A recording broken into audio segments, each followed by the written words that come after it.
நித்தமும் பாடுபட்டு உழைக்கும் யாவரும் ஓரினந்தா சத்திய வார்த்தை இத நமக்கு சொல்லுது மேதினந்தா நாம் எல்லாம் வேலை நிறுத்தம் செஞ்ச தாங்காது நாடு முழுதோ நாமின்றி என்ன நடக்கும்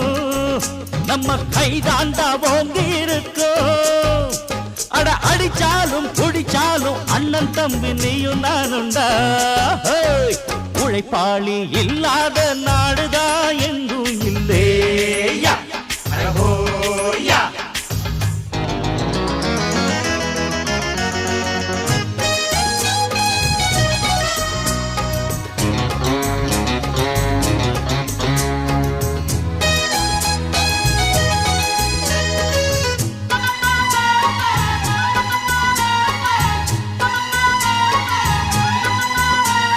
பணக்காரன் குடியேற